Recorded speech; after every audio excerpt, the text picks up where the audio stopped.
What if the first people to write weren't keeping track of history, but trying to stop it from happening again? What if the sky they watched so carefully wasn't something wonderful, but something scary they had already lived through once before? In the hot, dry land of southern Iraq, where summer heat makes the ground look like it's moving, and old dried-up rivers hold memories older than words, pieces of baked clay still carry warnings pressed into mud 5,000 years ago. Each wedge-shaped mark was meant to save something important. But now those warnings sit under hundreds of years of sand and quiet, waiting for someone to understand what they were really saying. So before the story takes you in, take a moment to like this video and hit subscribe, but only if you're interested in stories that mix legend and survival. And if you're still here, tell me in the comments where you're listening from and what time it is there.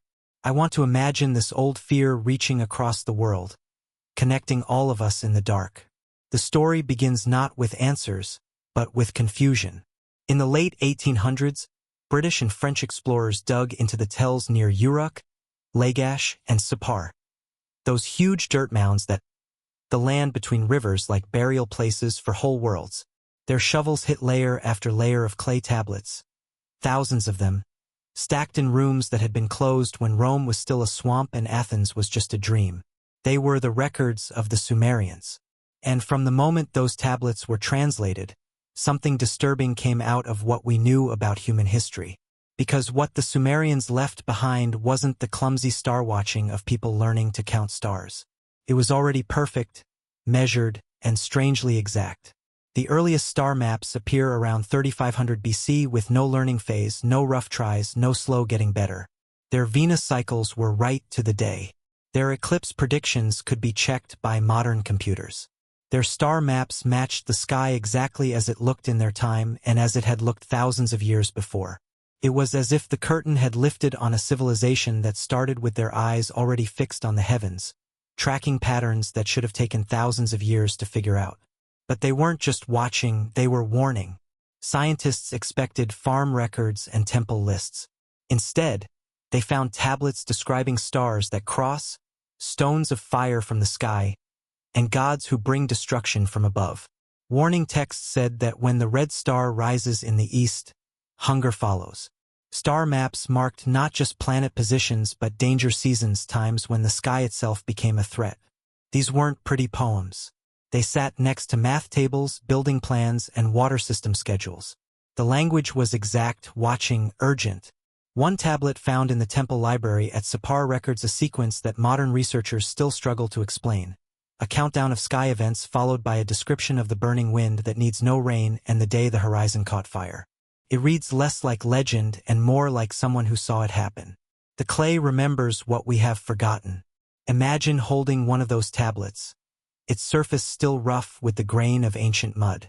Its wedge-shaped cuts pressed deep by a reed stick held in a hand that stopped breathing 5,000 years ago. The writing system they used, cuneiform, wasn't just an alphabet but a way to pack in meaning. Each mark carried sound, symbol, and sometimes many layers of meaning. Through these marks, they recorded medicine, law, trade routes, songs, and the movements of planets most cultures wouldn't name for another 1,000 years. One text lists the backward motion of Mars. Another describes Jupiter's 12-year cycle. A third traces the path of what they called Nergal, the red destroyer star, with an exactness that suggests they had tracked it across generations. And then there are the temples themselves. When diggers uncovered the ziggurat at Ur, they found something unexpected. Its corners lined up not just with north, south, east, and west, but with the rising points of specific star groups: Taurus, the Pleiades, Orion's belt. Other temples pointed towards the strongest points of known meteor showers. The buildings weren't symbolic. They were useful. These weren't houses of worship. They were watching stations designed to track dangers from the sky. The Sumerians spoke of a time before cities, before kings, when knowledge came down from the sky.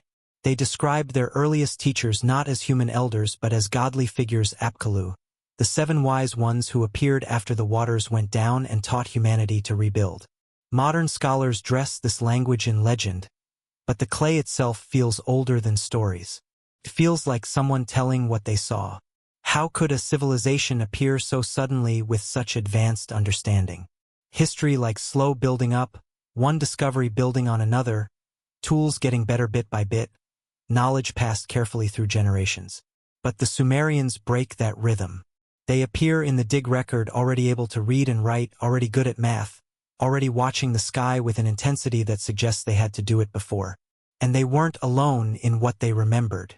When scientists compared Sumerian flood stories with those from Akkadian, Hebrew, Hindu, and even Central American sources, they found the same order: a world-ending disaster, fire from the sky, darkness that lasted days, waters that swallowed cities, and a handful of survivors told to preserve what came before. These weren't borrowed stories.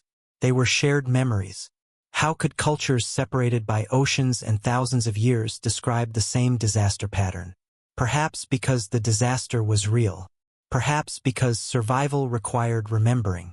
In the Museum of the Ancient Near East in Berlin, a clay cylinder sits behind protective glass.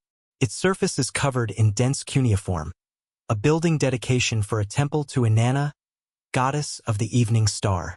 But among the ceremony phrases, one line stands out: "This is the restoration of what was before." Restoration, not creation, not invention. The word means inheritance, continuation, remembrance of something lost. It's a quiet admission that even the Sumerians saw themselves not as pioneers, but as inheritors of knowledge that came before them, knowledge that had survived something terrible enough to require rebuilding.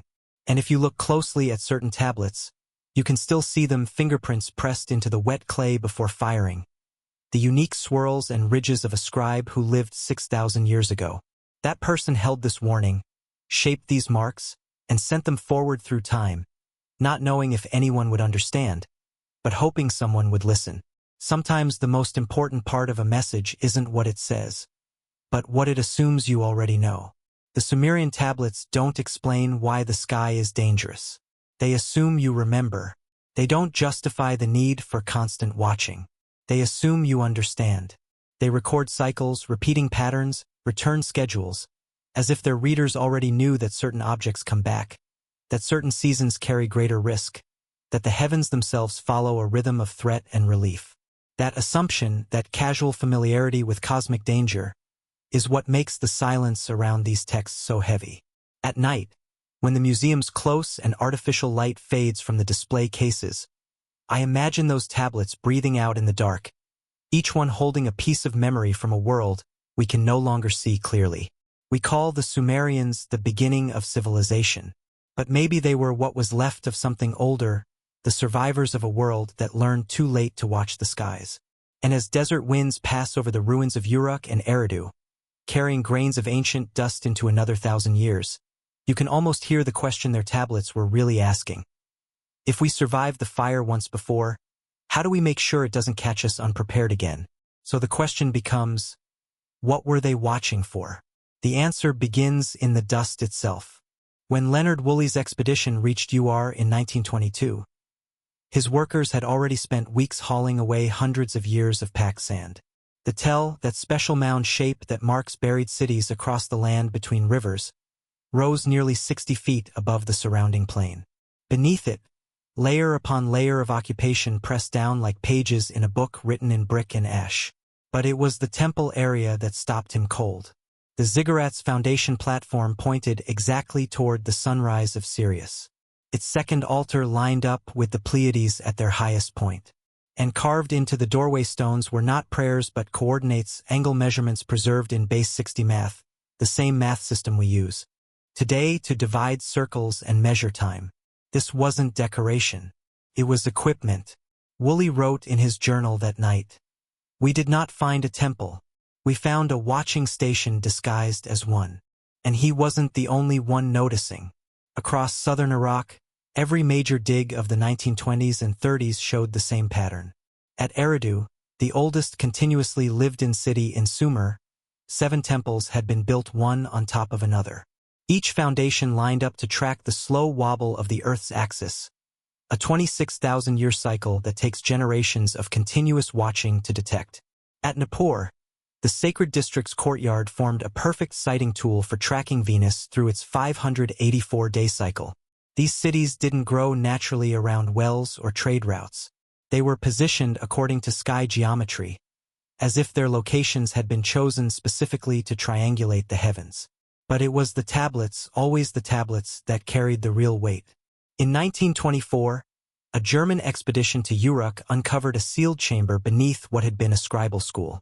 Inside were over 5,000 clay documents, many still in their original wicker baskets. Most were business records, grain counts, work contracts, the ordinary paperwork of city life. But mixed among them were texts of a completely different nature. One series later catalogued as the Enuma Anu Enlil contains 70 tablets devoted entirely to sky omens. Not legend, not prayers, but omens. Cause and effect predictions linking sky events to earthly consequences. When the red star stands in the east, famine shall follow. If the star of crossing appears in the month of Abu, let the king strengthen the city. When the star that scatters fire passes through the bull, let no man travel at night. The language was exact, watching, stripped of pretty decoration. These were working documents used by priests whose job was to forecast danger.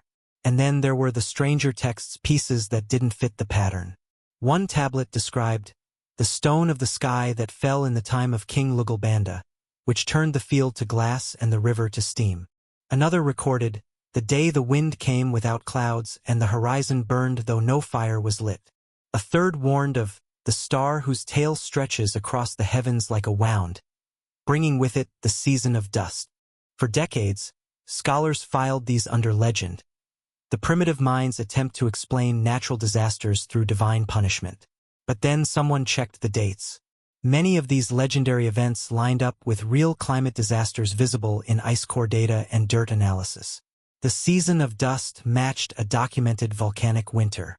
The field turned to glass matched impact melt signatures found at certain sites in the region. The day the horizon burned fit the air conditions of a major air burst. These weren't legends. They were records. Meanwhile, deep in the dig layers, scientists kept finding something that contradicted everything they thought they knew about how civilization develops. Sumer appeared suddenly. The earlier cities Eridu, Uruk, Nippur all showed full city complexity from their founding layers. No transition phase, no gradual building up of knowledge. They emerged with writing systems already standardized, math frameworks already sophisticated, and star knowledge already exact. It was as if someone had flipped a switch. At Eridu, the first temple level dated to roughly 5400 BC, more than 1,000 years before Sumer's official beginning. Yet even this earliest structure showed sky alignment. Even its foundation stones bore angle measurements. The knowledge didn't develop there. It was already present. One French scientist examining the dirt layers at Lagash noted in his report, "We keep digging, expecting to find the beginning. Instead, we find only refinement upon refinement, as if we are digging the end of something, not the start." And then came the mul.appin. Discovered in pieces across multiple sites and carefully put back together. The mul.appin star catalog remains one of the most remarkable documents in ancient astronomy. It lists every major constellation visible from the region between rivers, records their rising and setting times throughout the year, tracks the movements of the 5 visible planets, and calculates lunar intervals with startling accuracy. Modern astronomers have checked it against computer simulations of the ancient night sky. The Sumerians got it right.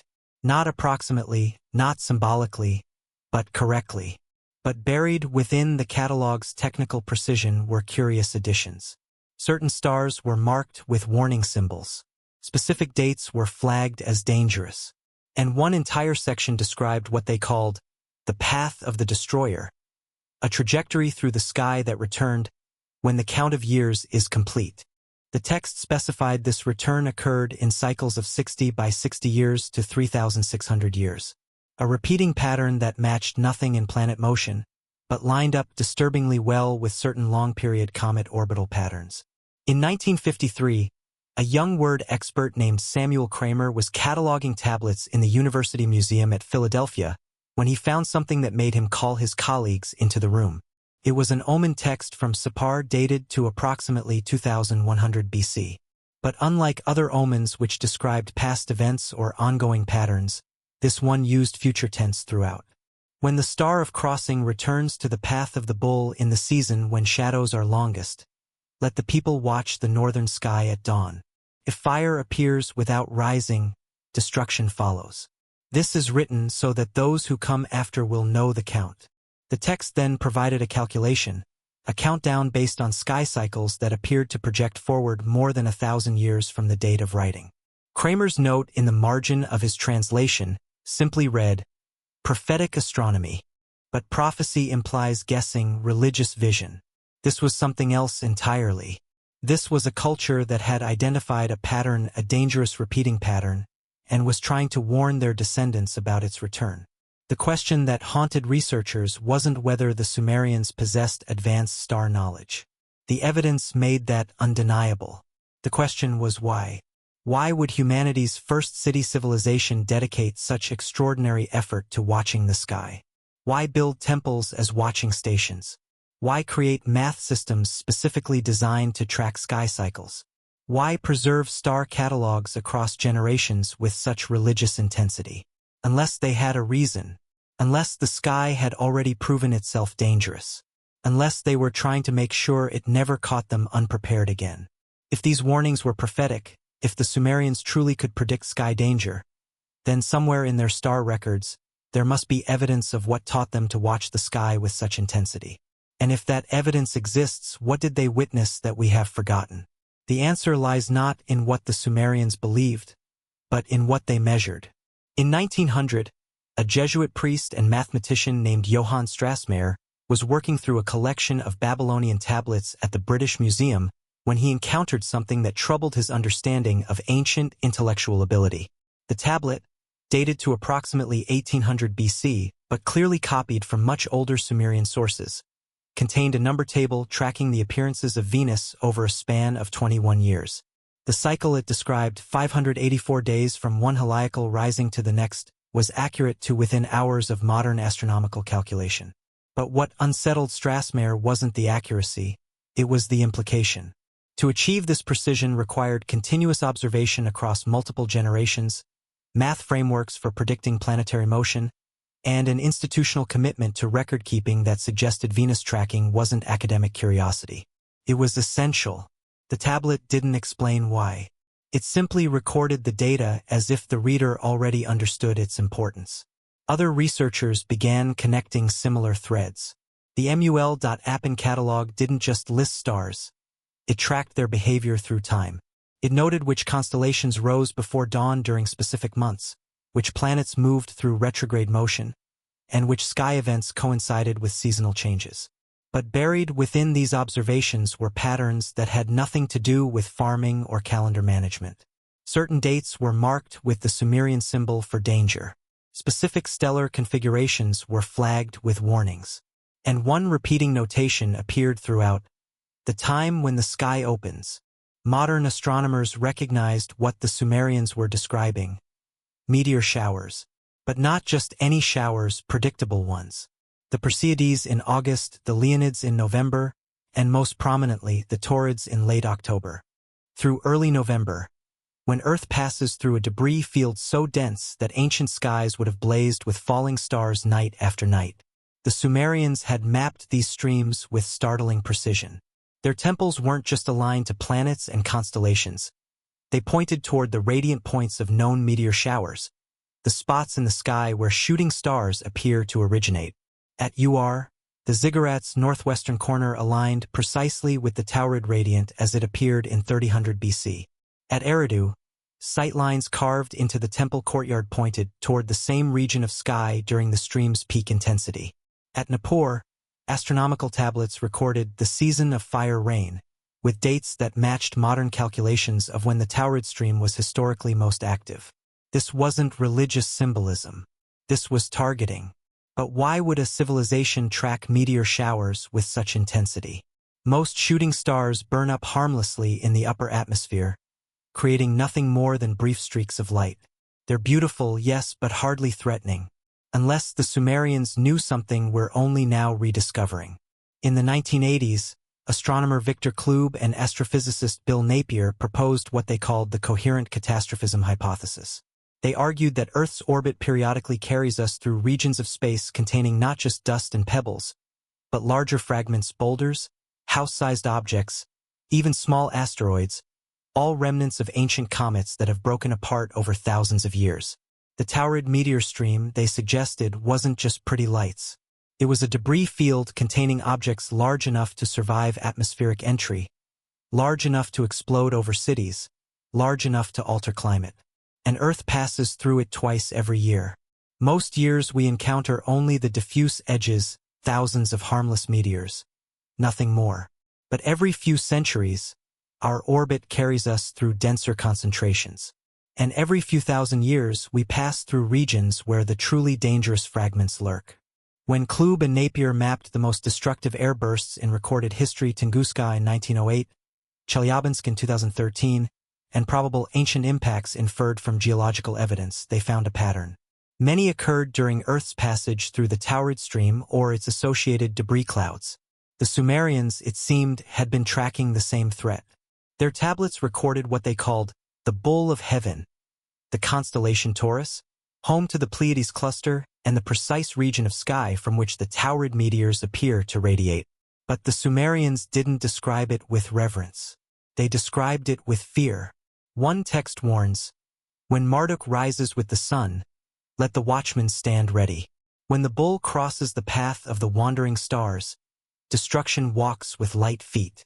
Another tablet discovered at Lagash in the 1930s contained calculations that baffled translators for decades. It described the star of crossing using a numerical sequence that didn't match any known planetary orbit. The cycle repeated every 3,600 years, far too long for any visible planet, yet precise enough to suggest actual observation rather than mythological invention. In 2007, a team of Czech astronomers ran computer simulations of the Taurid stream's evolution over the past 10,000 years. They discovered that its density fluctuates on long periodicities, cycles of increased and decreased risk driven by gravitational perturbations from Jupiter and Saturn. One of those cycles matched the Sumerian 3,600-year count almost exactly. The implications settled like cold stone. The Sumerians weren't predicting astrology. They were predicting impact risk windows, times when Earth's orbit would carry us through the most dangerous regions of an ancient debris field they had somehow learned to track. But how? How could a Bronze Age civilization identify orbital periodicities that required understanding gravitational mechanics, three-dimensional celestial motion, and mathematical modeling across millennia? The only logical answer was one that scholars resisted for decades. They inherited the knowledge. The Sumerian texts themselves hint at this. They spoke of the Apkallu 7 sages who appeared after the Great Waters and taught humanity to rebuild. They described a time before the cities when knowledge was given, not discovered. They used phrases like the old count and the counting from before, as if their astronomical frameworks predated their own civilization. And when researchers examined the earliest Sumerian astronomical texts more carefully, they found something extraordinary. The star positions recorded in the oldest tablets didn't match the sky as it appeared in 3500 BC. They matched the sky as it appeared around 10,800 BC, the end of the last ice age. Someone had been watching the heavens for far longer than recorded history suggested. Someone had tracked these cycles through catastrophe and collapse, and the Sumerians had inherited their warnings. Among the tablets, certain objects appeared repeatedly under different names but consistent descriptions. Returning stars, crossing stars, stars that bring heat, the destroyer that comes in seasons. Modern astronomy has now identified the real objects these descriptions likely represent. Comet Enki, a short-period comet that orbits the Sun every 3.3 years and is the parent body of the Taurid meteor stream. The Taurid debris field itself, a vast cloud of cometary fragments Earth passes through annually. Possible remnants of the Younger Dryas impact swarm, the objects that may have triggered the catastrophic return to Ice Age conditions 12,800 years ago. And other unidentified objects still, hidden in the stream's denser regions, waiting for the orbital mechanics that will one day bring us face-to-face with them again. The Sumerians had given these objects names: Nergal, Nibiru, Lugalmul. They had tracked their returns. They had calculated their danger periods. They had built temples to watch for them and created priestly orders whose sole function was to maintain the count. Not because the sky was holy, because the sky was dangerous. Why would the world's first civilization dedicate such extraordinary resources to tracking destructive objects unless their ancestors had already seen one strike? Unless the memory of fire falling from heaven wasn't myth, but history they refused to forget. The evidence is written in the earth itself. In 2007, a team of geologists led by Richard Firestone published findings that would fundamentally challenge our understanding of human prehistory. They had been analyzing sediment cores from dozens of sites across North America, Europe, and the Middle East, layers of Earth that recorded the environmental conditions of the late Pleistocene epoch, the final chapter of the last ice age. What they found in a thin black boundary layer dated to approximately 10,800 BC stopped them cold. Nanodiamonds, microscopic carbon structures that form only under extreme pressure and heat, the kind generated by cosmic impacts or nuclear detonations. Magnetic spherules, tiny balls of molten rock flash-frozen in midair. Iridium concentrations, the telltale signature of extraterrestrial material. And a carbon-rich mat containing the charred remains of what appeared to be continent-wide. Wildfires. The layer appeared across multiple continents, always at the same depth, always with the same composition. Something catastrophic had happened to Earth 12,800 years ago. Something sudden, violent, and global. They called it the Younger Dryas Impact Event. The climate record shows what followed with brutal clarity. Within decades, global temperatures plunged. Ice sheets that had been retreating suddenly surged forward again. Entire ecosystems collapsed. The megafauna that had survived hundreds of thousands of years of ice age fluctuation, mammoths, saber-toothed cats, giant ground sloths, went extinct within centuries. And the emerging human civilizations of the Near East, those early settlements that were just beginning to experiment with agriculture and permanent architecture, vanished from the archaeological record for over 1,000 years. The world had been reset. But not everyone forgot. When researchers began examining the distribution of impact proxies, those geological markers of cosmic catastrophe, they found concentrations across the Fertile Crescent, the very region where Sumerian civilization would later emerge. Sites in Syria, Turkey, Iraq, and Iran all showed evidence of high-temperature events, melt glass formations, shocked quartz, and sediment layers indicating sudden intense heat. One site in particular drew attention. Abu Huraira, a settlement in northern Syria, showed a distinct burn layer dated to the Younger Dryas boundary. The layer contained glass-like carbon formations and melted building materials, temperatures far exceeding anything a normal fire could generate. When researchers analyzed the directional patterning of the melted material, they found it consistent with a massive airburst, the kind that occurs when a large meteor explodes in the atmosphere before reaching the ground. The blast would have flattened everything for dozens of miles. The thermal pulse would have ignited fires across hundreds of square miles. The shock wave would have been felt across the entire region. And if anyone survived to witness it, they would never forget what they saw. The question became, did those memories survive long enough to reach the Sumerians? Archaeological evidence suggests they did. The oldest layers of Sumerian cities, those mysterious foundations that appeared suddenly with sophisticated knowledge already intact, sit atop earlier settlement remains showing signs of catastrophic abandonment. Between the pre-Younger Dryas occupations and the Sumerian rebuilding lies a dark period. Sparse populations, minimal construction, a world in survival mode. But when the cities re-emerged, they emerged with an obsession. They watched the sky. Yet the Younger Dryas wasn't the only impact event that shaped the ancient Near East. In the late 1990s, paleoclimatologist Harvey Weiss was studying the collapse of the Akkadian Empire, the powerful state that arose after Sumer and briefly unified Mesopotamia under a single ruler. The empire had flourished for over a century, then vanished with shocking suddenness around 2200 BC. The traditional explanation blamed internal political collapse or military invasion. But Weiss found something else in the sediment cores from the region, a massive dust event. Around 2200 BC, soil samples from across the Middle East showed a sudden spike in atmospheric dust, chemical signatures indicating drought conditions, and evidence of rapid social collapse. Agricultural settlements were abandoned. Cities shrank. Trade networks disintegrated.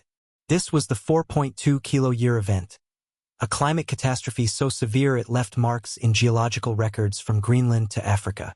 But what caused it? Some researchers pointed to volcanic eruptions or shifts in ocean currents. Others noted the timing coincided with known meteor shower intensification periods. And when they examined certain archaeological sites more closely, they found the same proxies that mark the Younger Dryas: spherules, melt glass, and evidence of extreme heat events. The possibility emerged that the 4.2 kilo-year event wasn't just drought. It included impacts, airbursts, and atmospheric dust loading from cosmic sources, and the Sumerian tablets had recorded it. Texts from that period describe the day the sun was covered, years without harvest, the wind that carried no rain but darkened the sky for seasons. One omen tablet warns, when the star of crossing appears in the month of Abu, famine follows for 7 years. The dating matched. The descriptions matched.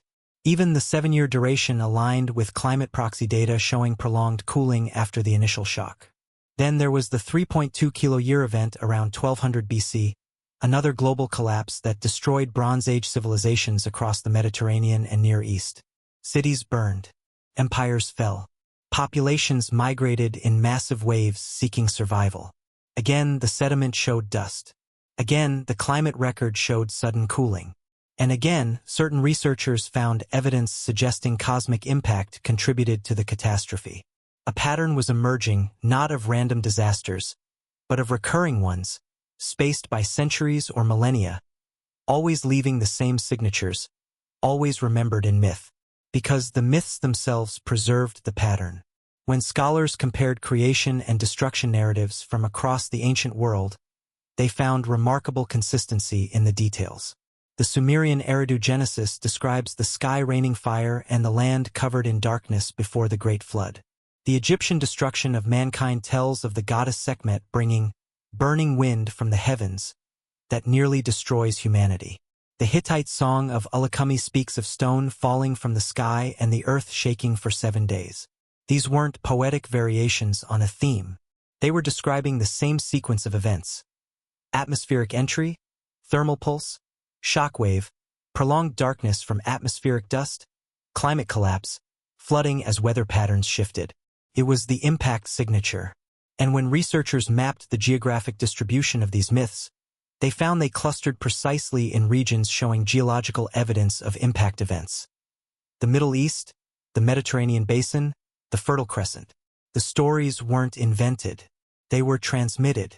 Generation after generation, the survivors passed down what they had witnessed. The temples preserved the observations. The priests maintained the counts. And eventually, the Sumerians inherited the complete archive. The knowledge that the sky could betray you, the understanding that certain patterns repeated, and the mathematical frameworks needed to predict when the danger might return. In 2013, researchers analyzing ice cores from Greenland found microscopic fragments of extraterrestrial material distributed through layers corresponding to known historical catastrophes. The fragments showed the chemical signature of the Taurid meteor stream, the same debris field the Sumerians had tracked so carefully. The impacts weren't theoretical. They weren't symbolic. They were real, recurring, and predictable enough that an ancient civilization had dedicated its entire astronomical infrastructure to watching for them. The geological record and the mythological record weren't contradicting each other. They were confirming the same terrible truth. Earth periodically passes through regions of space where the risk of catastrophic impact increases dramatically. And the Sumerians knew it because their ancestors had lived through it. If the Sumerians inherited memories of past impacts, did they also inherit instructions on how to watch for the next one? And if those instructions survived in their tablets, if the calculations, the danger periods, the celestial markers are all still there, preserved in clay, what exactly were they trying to tell us about the cycle we might be living in right now? The answer lies in the tablets themselves. In 1881, British archaeologist Hormizd Rassam discovered something extraordinary beneath the ruins of the Temple of Shamash in Sippar. The chamber had been sealed deliberately, not abandoned in haste, but carefully closed, as if someone wanted to preserve what lay inside for a time when it would be needed again. Inside were thousands of tablets, many belonging to a series known as Enuma Anu Enlil, the longest and most comprehensive omen collection from the ancient world. The series eventually grew to 70 tablets covering every conceivable celestial event: eclipses, planetary conjunctions, meteor appearances, unusual cloud formations, and atmospheric phenomena. For decades, scholars treated them as superstition, the primitive mind's attempt to find meaning in random sky events. Omens were literary devices, they argued, not scientific observations. But then someone actually tested that assumption. In 2003, a team of astronomers and Assyriologists led by John Steele at Durham University began running statistical analyses on the celestial events described in Enuma Anu Enlil. They cross-referenced the tablet predictions with computer simulations of the ancient sky, looking for correlations between predicted events and actual astronomical occurrences. What they found unsettled conventional wisdom. The correlations weren't random. The omens corresponding to eclipse predictions matched real eclipse cycles with startling accuracy. The tablets describing planetary movements aligned with actual retrograde periods. And most surprisingly, the warnings about dangerous stars and fire from heaven corresponded precisely with peak periods of known meteor streams. These weren't literary inventions. They were working predictions based on centuries of accumulated observation. But it was the language itself that revealed something deeper. The tablets didn't describe celestial events with the vague poetry of myth. They used technical terminology, precise angular measurements, seasonal markers, and duration counts. One section describes a star whose path crosses 7 divisions of the sky in the month of Tishrei, bringing with it the season of dust and the failure of grain. When researchers calculated what object could cross 7 celestial divisions, roughly 70 degrees of sky, in a single month, only one possibility fit: a comet on a specific type of orbit, one that brought it close to Earth during autumn. The Sumerians weren't describing gods. They were describing orbital mechanics. The MUL.Appin catalog revealed even more. This compendium, whose oldest copies dated to around 1000 BC but clearly derived from much earlier sources, didn't just list constellations, it tracked periodicities. It noted which celestial bodies returned in predictable cycles and which ones appeared irregularly. It marked certain stars with the symbol, which translators eventually realized meant dangerous or destructive. Every star marked with that symbol corresponded to a radiant point for a major meteor stream. The Pleiades, marked dangerous during late October and early November, precisely when the Taurid stream peaks. The constellation Mulmul, the star cluster, flagged as threatening during seasons when Earth passes through dense debris regions. Aldebaran, noted as the red star that brings famine, visible during known climate anomaly periods. These weren't mythological associations. They were hazard warnings. But the most unsettling discoveries came from a subset of tablets that scholars had filed under unclear purpose for over a century. One series from Sippar contained detailed descriptions of what the scribes called Lugalura, the Lord of Destruction. The tablets described this object with unusual specificity. The star of destruction whose tail burns like copper, whose path bends across the bowl, whose return marks the count of generations. For years, researchers assumed this was a mythological figure, perhaps a war god or demon. But when they examined the descriptive language more carefully, they realized it matched nothing in Mesopotamian mythology. It matched a comet. The tail that burns like copper described the characteristic orange-red glow of ionized sodium in a comet's coma. The path that bends referenced the curved trajectory comets trace across the sky as they round the sun. And the bull was Taurus, the exact constellation associated with the Taurid meteor stream. The tablet went on to provide calculations, a series of numbers describing orbital periods, conjunction intervals, and return cycles. When astronomers converted these from base 60 Sumerian notation to modern values, they discovered something extraordinary. The calculations described the orbital period of Comet Enki, the parent body of the Taurid stream, with less than a 1% margin of error. A Bronze Age scribe had documented the orbital mechanics of a specific comet with near-modern precision. But how? The only logical explanation was observational inheritance. Someone, somewhere, had tracked this object across multiple returns spanning centuries or millennia, and that knowledge had been preserved and passed down until it reached the scribal academies of Sumer. Then, in 2007, a graduate student named Sarah Cowie was cataloging fragments from the British Museum's Sapar collection when she found something that had been misfiled as an administrative document. It was an omen text, but unlike any other.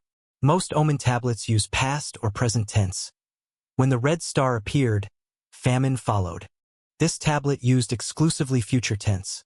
When the star of crossing returns to the path of the bull in the year when 3 kings have fallen, destruction shall walk the earth.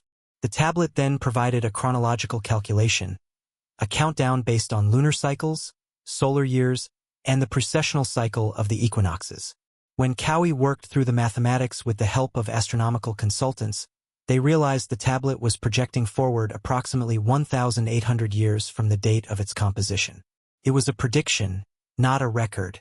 And the celestial configuration it described, the alignment of Venus with the Pleiades during a specific lunar node while Earth passed through the Taurid stream, would have represented a maximum risk scenario when multiple danger factors converged simultaneously. The scribes were attempting to forecast an impact window nearly 2 millennia into their future. Other predictive texts emerged from museum collections once researchers knew what to look for. A tablet from Uruk described the season when fire shall return in the count when the king of Akkad rules no more, a reference that dated the prediction to sometime after the Akkadian collapse in 2200 BC. Another from Nippur warned of the burning wind that comes without clouds in the generation when the sea drinks the cities. These weren't vague prophecies. They were specific predictions tied to astronomical calculations and historical chronologies. But the most chilling text came from a fragment discovered in the University of Pennsylvania's archives, overlooked for decades because its condition made translation difficult. When finally deciphered, it read, "This is written for those who come after. When the count reaches its completion, when the star of crossing returns to the place of beginning, watch the sky at dawn in the season of dying light. If fire appears where no fire should be, know that the time of warning has ended. What follows cannot be turned aside, only survived. Let those who read these words prepare as our fathers prepared, as their fathers prepared before the waters rose." The text ended with a numerical sequence, another countdown, another calculation pointing forward through time. When researchers calculated what year that countdown projected to, accounting for calendrical differences and precessional drift, they arrived at a range that made them pause. The projection fell within the current millennium. How could a Bronze Age scribe predict a celestial danger centuries or millennia ahead? Unless what we've been calling predictions were never prophecies at all, but warnings based on observed cycles that ancient astronomers had tracked across timescales, we can barely imagine patterns they recognized because they had witnessed their consequences before, calculations they preserved in clay because they understood with terrible clarity that the sky's betrayal was never a question of if, only when. But knowledge without application is just history. The Sumerians didn't merely record these cycles. They organized their entire society around monitoring them. In 1922, when Leonard Woolley first mapped the temple complex at Ur, he noticed something peculiar about the ziggurat's architecture. The structure had been rebuilt multiple times across centuries, yet each iteration preserved the same angular relationships. The corners pointed to identical celestial references. The stairways aligned with the same horizon markers. It wasn't religious conservatism. It was functional necessity. The ziggurat wasn't primarily a place of worship, it was an observation platform. From the summit, priests could track the rising and setting points of key celestial objects across the full horizon. Sight lines carved into the platform edges marked the positions where dangerous constellations first appeared at dawn. Notches in the walls framed specific portions of sky where meteor radiance would become visible during high-risk seasons. The Temple of Nana, the moon god, sat at the ziggurat's base with its entrance facing precisely 13 degrees north of east, not toward any cardinal direction, but toward the northernmost moonrise during the 18.6-year lunar standstill cycle, when the moon reaches its maximum declination and tidal forces peak. These weren't aesthetic choices. They were instruments. Other temple complexes revealed the same pattern. At Eridu, the earliest Sumerian city, 7 temples had been built one atop another, spanning nearly 2 millennia. Archaeologists initially interpreted this as religious tradition, rebuilding sacred space on sacred ground.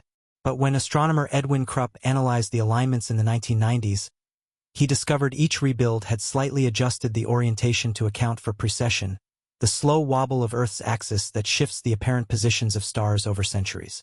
Someone was maintaining calibration. The temple of Enki at Eridu pointed toward the heliacal rising of Sirius in 5000 BC. By 3000 BC, precession had shifted Sirius's rising point by nearly 2 degrees. The next temple rebuild corrected for this drift, reorienting to track Sirius's new position. The priests weren't preserving tradition. They were updating equipment. And it wasn't just the architecture. The rituals themselves encoded astronomical timing. The Akitu festival, Sumer's most important religious ceremony, occurred during the spring equinox when day and night balanced. But buried in the ritual texts were curious details that didn't fit spiritual interpretation. The ceremony lasted precisely 11 days. During that time, priests were required to perform observations at dawn, midday, sunset, and midnight.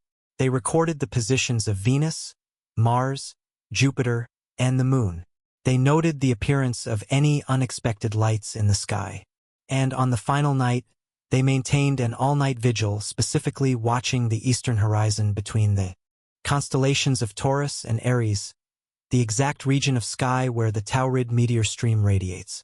The timing wasn't arbitrary either. The spring equinox marked when Earth's orbit began carrying it toward the daytime Taurid stream, the portion of the debris field we encounter in late June and early July, though less densely than the autumn stream. The festival wasn't celebrating spring. It was marking the beginning of elevated risk season. Other festivals followed the same pattern. The autumnal ceremonies at Uruk occurred during late October, precisely when the Taurid stream reaches maximum intensity. The lunar festivals tracked eclipse danger periods. The Feast of Fire corresponded with the Perseid meteor shower peak. What scholars had interpreted as agricultural timing or seasonal celebration was actually a skywatch calendar, a civilization-wide early warning system disguised as religious obligation. But perhaps most revealing was the priesthood itself. Sumerian priests weren't chosen for spiritual devotion. They were selected for mathematical ability and trained in astronomical observation.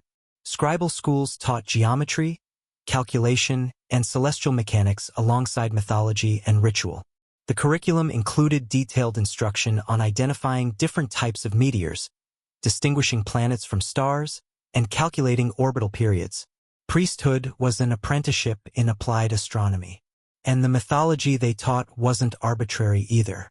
When researchers began analyzing the characteristics and stories of Sumerian gods, they found something unsettling. Each major deity corresponded not to human virtues or natural forces, but to specific celestial threats. Enlil, Lord of the Air, wasn't a wind god, he was the personification of atmospheric shockwaves. His myths described him bringing the wind that flattens cities, the storm without rain, the breath that darkens the sun. These weren't metaphors for weather. They were descriptions of airburst events, the explosive detonation of meteors in the atmosphere that generates supersonic shockwaves capable of leveling buildings miles from the impact site. Nergal, ruler of the underworld, governed not death but fire from below, the superheated destruction associated with impacts. His symbol was the scorched earth.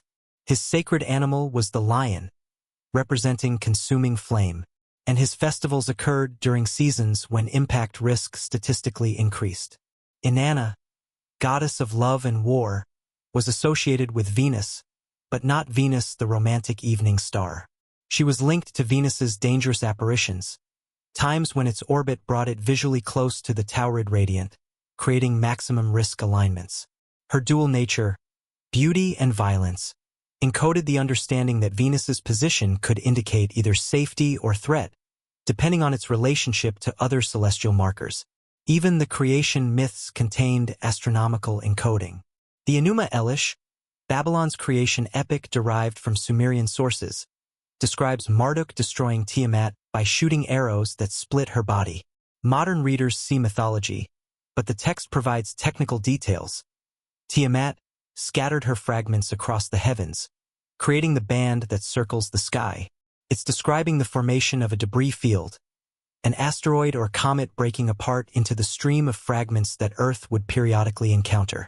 The religion wasn't explaining where humans came from. It was explaining where the danger came from, and maintaining that knowledge required infrastructure. At Nippur, archaeologists discovered what they initially called a library, a building containing thousands of tablets organized by subject. But when they analyzed the contents more carefully, they realized it functioned more like a data archive. Tablets recorded nightly observations going back centuries. Others contained calculations updating previous predictions based on new data. Some showed corrections to earlier models, tracking how well predictions had matched reality. It was a research institution. The priests weren't just watching the sky. They were running a multi-generational scientific program designed to refine impact prediction models across timescales longer than individual human lifetimes. And they took their responsibility with deadly seriousness. Tablets from Sippar describe the punishment for priests who failed to maintain proper watch during designated danger periods: exile, property confiscation, sometimes execution. Other texts outline the protocol for reporting unusual celestial events, who to notify, how quickly warnings should spread, what preparations civilian authorities should undertake. The society had built an entire bureaucratic system around celestial threat monitoring. But perhaps the most telling detail came from texts describing the training of young priests. One instructional tablet explained, "You do not learn these counts for the glory of knowing. You learn them because your grandfather's grandfather watched, and his grandfather before him, and someday your grandson's grandson must watch in your place. The sky forgets nothing. We must forget nothing." It was a civilizational memory system, a way of preserving crucial knowledge across the generational gaps that would otherwise erase it. The rituals kept people watching. The mythology made the danger memorable. The priesthood ensured the technical knowledge survived political changes and cultural shifts. They had created an institution designed to outlast any individual ruler, dynasty, or even empire, because the threat they monitored operated on timescales far longer than human power structures. If their rituals were warnings disguised as worship, if their temples were observatories disguised as sacred space, if their entire religious system was actually a survival mechanism encoded in spiritual language to ensure its preservation across millennia, who were they trying to protect? And more urgently, who do those warnings reach across the silence of 5,000 years to protect now? The answer requires understanding what the Sumerians called Nibiru, the crossing star. For decades, this term existed at the uncomfortable intersection of legitimate scholarship and fringe speculation. Popular writers claimed it referred to a hidden planet on a collision course with Earth. Serious academics dismissed it as mythology with no astronomical basis. But neither group had looked carefully at what the tablets actually said. When linguist Zecharia Sitchin popularized the Nibiru concept in the 1970s, he translated it as planet of the crossing and built elaborate theories around it. Mainstream scholars rightly criticized his methodology, but in rejecting his interpretation, they stopped examining the original texts closely.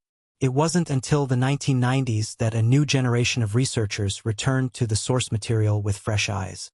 The Sumerian word Nibiru derives from Nebiru, to cross or traverse, but the texts never called it a planet. They described it as Kakabu, a star, or more precisely, any bright celestial object that wasn't the sun or moon. Context mattered. And when researchers analyzed every appearance of Nibiru in astronomical texts, they found it wasn't a single object at all. It was a phenomenon. The tablets described Nibiru as the star that crosses the paths, the herald that appears in seasons, the object whose return marks the count. Different texts gave it different positions, sometimes in Taurus, sometimes in Cancer, sometimes spanning multiple constellations. One text described it as the star that scatters smaller stars in its path. It wasn't a planet. It was a meteor stream. And when researchers identified which stream the Sumerians were describing, the entire puzzle shifted into focus. In 1983, astronomers Victor Klube and Bill Napier published a paper that would fundamentally change our understanding of cosmic threat. They argued that Earth's orbit carries us twice yearly through the Taurid meteor stream, a vast debris field created by the fragmentation of a giant comet approximately 20,000 to 30,000 years ago. Most years we encounter only the dispersed edges, beautiful meteor showers, harmless streaks of light burning up 60 miles above the surface. But the debris isn't evenly distributed. Gravitational perturbations from Jupiter and Saturn create dense nodes, regions where fragments cluster together, including objects large enough to survive atmospheric entry. Earth's orbit occasionally carries us through these nodes. When that happens, we don't see pretty meteor showers.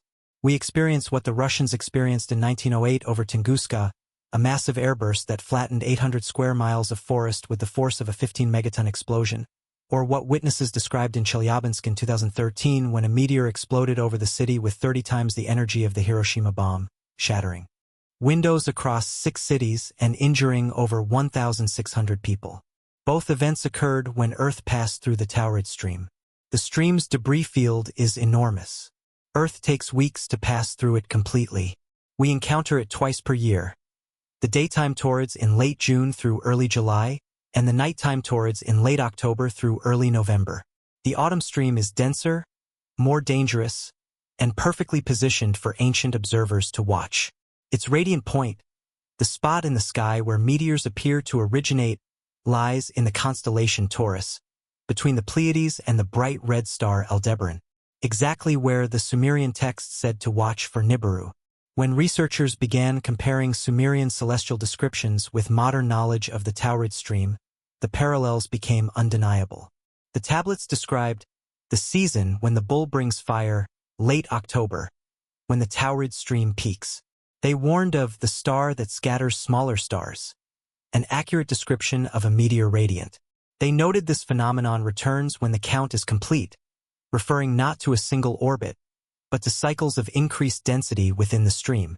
And most tellingly, they tracked it with the same constellations modern astronomy uses to map the Taurid complex: Taurus, the Pleiades, and Orion, the exact region of sky the debris field occupies. But the Sumerians understood something that modern science only recently rediscovered. The Taurid stream's danger isn't constant. It fluctuates in multi-century and multi-millennial cycles. In 2015, a team of Czech astronomers led by Pavel Spurný published research modeling the Taurid stream's structure and density variations over the past 10,000 years. Using gravitational simulation and orbital mechanics, they discovered the stream undergoes periodic intensification, times when Earth's orbit intersects with denser concentrations of debris. These intensification periods occur roughly every 2,500 to 3,000 years, driven by Jupiter's gravity pulling fragments into more compact orbits. During these windows, impact risk increases by orders of magnitude. Small airbursts become likely. Large airbursts become possible. Civilization-altering events become statistically probable. The research team identified several historical periods of likely Taurid intensification. Around 10,800 BC, the Younger Dryas boundary. Around 4,200 BC, early Bronze Age climate disruption. Around 2,200 BC, the 4.2 kilo-year event and Akkadian collapse. And projected forward within the current millennium. When archaeoastronomers compared these dates with Sumerian cycle calculations, something remarkable emerged. The 3,600-year period repeatedly mentioned in astronomical texts wasn't the orbit of a planet. It was approximately the interval between major Taurid intensification peaks, the return the Sumerians were tracking. The mathematics weren't perfect, but they were close enough to suggest the Sumerians had identified the pattern through observational astronomy across many generations. They knew the danger came in cycles. They knew when Earth was most vulnerable. And they built their entire sky-watching infrastructure around monitoring those windows. But the Taurid stream posed another problem that made it particularly terrifying to ancient observers: visibility. Unlike asteroid threats that approach from random directions, the Taurid debris travels in roughly the same orbital path as Earth. That means dangerous fragments approach from the direction of the sun during the daytime stream, or from the twilight sky during the nighttime stream, directions where they're difficult to detect until the final moments before impact. The Sumerians understood this. Their warning texts repeatedly emphasized watching at dawn and in the dying light, the precise times when towered objects would become visible against the brightening or darkening sky. They weren't being poetic. They were giving practical observation instructions. One tablet from Uruk provides detailed guidance. When the bull rises with the sun in the month of Arisamnu, let the watchman stand ready at dawn. If fire appears in the eastern sky before the sun, if light crosses without sound, let the alarm be given immediately. What comes will arrive swiftly. It's describing the visual signature of an incoming meteor. Brightness without sound, which arrives later due to the speed difference between light and sound waves. Appearing at dawn from the east during late October or early November Arisamnu in the Sumerian calendar, when the towered radiant rises with the sun. This is threat assessment protocol, not mythology. Modern research has confirmed the towered stream contains objects large enough to pose genuine civilization-level threats. In 2019, NASA's Atlas survey identified multiple asteroids within the towered complex measuring between 200 to 400 meters in diameter, large enough that atmospheric impact would release energy equivalent to hundreds of megatons, capable of devastating entire regions. These objects exist in orbits that periodically bring them close to Earth's path. Most passes are safe, but orbital mechanics are never perfectly stable. Close encounters with planets, gravitational perturbations, and collisions within the debris field itself can nudge fragments into intersecting trajectories. The torids are not a theoretical threat. They're a confirmed hazard with a documented history of impacts and a future schedule of close encounters already mapped by modern astronomy. And the Sumerians knew. When researchers compiled all the torid-related references from Sumerian tablets and mapped them against modern understanding of the stream's structure, density variations, and impact history, they found the ancient texts had preserved remarkably accurate knowledge. The correct seasonal timing, late October/early November, for maximum danger. The correct celestial location, Taurus constellation, between the Pleiades and Aldebaran. The correct phenomenology, meteor radiance, multiple objects, varying intensities. The correct periodicity, intensification cycles measured in millennia. And most disturbingly, the correct threat assessment, civilization-ending potential during peak periods. This wasn't lucky guessing. It was systematic observation maintained across timescales that dwarf modern scientific institutions. But one question remained: how did they achieve such precision? The answer appears to lie in something modern astronomy takes for granted: continuous observation spanning multiple cycles. The Sumerians didn't just watch the sky for a few generations. Their astronomical records show evidence of data collection spanning thousands of years, incorporating observations that predated their civilization by millennia. They inherited a dataset. Someone before them, the survivors of the Younger Dryas impacts perhaps, or an even earlier group, had recognized the pattern and begun recording it. Those records survived the catastrophes, were preserved through the dark periods, and eventually reached the Sumerian scribes who continued the work. The tablets weren't the beginning of the observation program. They were the middle chapters of a much longer story. And that story pointed forward as urgently as it looked back. If the Sumerians recognized a pattern, if they tracked the cycles of increased danger, if they calculated when Earth's orbit would next carry us through the densest regions of the Taurid stream, did they also see when the next danger cycle would return? And if their calculations survived in clay, preserved through empires and millennia, pointing toward a future they could only imagine, what did those calculations say about the cycle we're living through right now? The answer lies hidden in the language itself. In 1956, linguist Samuel Noah Kramer published what would become the standard Sumerian English dictionary, the culmination of decades spent decoding the world's oldest written language. But even Kramer noted something peculiar in his introduction. Certain Sumerian terms possessed what he called suspicious precision, words that seemed too specific, too technical for their supposed mythological context. Take the word Anyugal, typically translated as great heaven or celestial sign.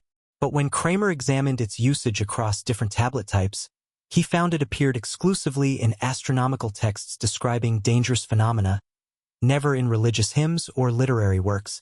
The term combined in sky, nu, from /approach, and gal, exists / to be, literally, that which exists approaching from the sky. It wasn't poetic language. It was threat classification terminology. Other terms revealed similar patterns. The Sumerian word udug, conventionally translated as storm, appeared in contexts where weather made no sense. Tablets described udug events that needed no clouds, that brought fire without lightning, that flattened cities but left the river undisturbed. When linguists analyzed the component parts, they found UD light/day/heat, dew, power/force, and UG, to cut/to break, literally, the breaking force of heat and light. It was describing atmospheric explosions, the signature phenomenon of meteor airbursts. The language wasn't metaphorical. It was diagnostic. Throughout the 2000s, a new generation of researchers began applying computational linguistics to Sumerian texts, analyzing word frequency, contextual clustering, and semantic relationships. What emerged was startling. The Sumerians possessed an entire technical vocabulary for celestial threats that modern translators had been rendering as mythological imagery. Mulgurtab, the star that strikes. Previously, Scorpion constellation. Imhuldimma, the wind that brings dust darkness. Previously, evil wind. Na-for-kud, stone that falls. Meteorite, but with specific contextual usage distinguishing it from normal stones. Angula, the brightness emerging from the sky. Atmospheric entry flash. Each term had precise usage rules. Each appeared in specific predictive contexts. Together, they formed what one linguist called a taxonomy of cosmic disaster, a systematic classification system for different types of celestial threats and their observable characteristics. But the most revealing discoveries came from analyzing parallel text tablets where the same events were recorded in both Sumerian and later Akkadian. When the Akkadian Empire absorbed Sumer, scribes translated many older texts into Akkadian, the Semitic language that would dominate Mesopotamia for the next 2 millennia. These translations provided a crucial bridge, allowing researchers to verify Sumerian meanings against Akkadian interpretations created by people who still understood the original context. One such parallel text discovered at Sapar described what Sumerian called Misharu Same Haluku, the sky evil sweep. The Akkadian translation rendered it as Shahu Lemnu Shame, the evil wind from heaven that brings famine through darkness. The Akkadian version was explicit. This wasn't divine punishment or natural weather. It was an atmospheric phenomenon that blocked sunlight, causing crop failure. The text went on to describe the duration, multiple seasons, the appearance of the sky, reddish-gray, and the subsequent climate effects, cold despite summer, delayed spring. It was describing impact winter, the global cooling that occurs when atmospheric dust from impacts block solar radiation. Other parallel texts revealed the same pattern. What translators had rendered as mythological sky battles or divine conflicts were technical descriptions of visible meteor activity, with Akkadian versions explicitly noting the agricultural and climatic consequences. The scribes weren't creating mythology. They were documenting environmental catastrophes linked to celestial events, using specialized vocabulary that preserved precise observational detail across linguistic transitions. But perhaps most remarkable was the discovery of what researchers called predictive phrasing, grammatical structures that specifically indicated forecast rather than record. Sumerian possessed different verbal aspects for describing events. Completed actions used one set of markers, ongoing conditions used another, and expected future events used a third. When linguists analyzed omen texts with this framework, they found the majority of celestial warnings used future tense constructions combined with conditional clauses, the grammatical structure of prediction, not history. A tablet from Nippur demonstrated this clearly. Mulgurtab ki nana, ko 4-dal M3U4-7, Cam Hull, Gal Tula M3, word by word. Striking star when moon with crosses if, day 7 in evil shall exist certainly. Standard translation. When the striking star crosses the path of the moon, destruction shall fall in the 7th season. The grammar was unambiguous. This wasn't describing something that had happened, it was forecasting something that would happen when specific celestial conditions aligned. And the text provided those conditions with astronomical precision. The striking star appearing in conjunction with the moon during a particular phase, their respective fields, then looked for correlations places where independent lines of evidence converged on the same conclusions without prior coordination. The results were startling. When archaeoastronomers mapped every Sumerian temple alignment they could verify, a pattern emerged. The structures weren't randomly oriented toward aesthetically pleasing constellations. They pointed toward specific sky regions during specific times of year. And those times corresponded precisely with modern calculations of when Earth passes through the densest portions of the Taurid meteor stream. The ziggurat at Ur aligned toward the Taurid radiant during late October, 3000 BC. The temple complex at Eridu oriented to track the same region during its heliacal rising, allowing priests to calculate exactly when Earth's orbit would carry it into the debris field. The observatory platform at Nippur designed with sightlines that framed the maximum danger window, providing visual confirmation when the risk period had arrived. These weren't religious choices. They were targeting solutions for a tracking problem. Meanwhile, linguists analyzing the mul.appin catalog noticed something remarkable. The periodicities recorded in the star tables, the cycles of when certain celestial events would repeat, matched modern astronomical data for Taurid stream density variations with extraordinary accuracy. The Sumerian texts recorded a major cycle of 3,600 years, close to the intensification period identified by Czech astronomers studying gravitational perturbations in the debris field. They documented a minor cycle of approximately 600 years, matching the observed clustering of historical impact events. And they tracked an annual cycle marking the dangerous seasons, late October through November, precisely when the nighttime Taurid stream reaches maximum activity. The correlation wasn't approximate. It was exact. But the most compelling evidence came from the geological team. They had spent months analyzing sediment cores, ice samples, and soil deposits from across the Middle East, looking for impact proxies. Mark this exact window. Their texts don't describe the past. They describe a recurring threat, one they had witnessed before and calculated would return. The Sumerians weren't just looking backward, preserving the memory of ancient catastrophes. They were looking forward, building a warning system designed to reach across time to whoever would eventually inherit the sky they had watched with such intensity. They were trying to warn us. Every temple alignment, every astronomical calculation, every carefully preserved tablet was a message sent forward through the centuries. The sky can betray you. The danger follows patterns, and the patterns return. We are the civilization they were writing to, the ones living in the age when their counts would reach completion, when the cycles would align again, when the question wouldn't be whether the danger exists, but whether we remembered enough to see it coming. So as you drift towards sleep tonight, somewhere between dream and history, consider the ancient scribes pressing warnings into wet clay by lamplight, knowing they would never see the future they were trying to protect, trusting that someone, someday, would finally understand what they had spent lifetimes learning to recognize. If the Sumerians recorded the last great impact before it happened, are we now living in the age they feared would come again?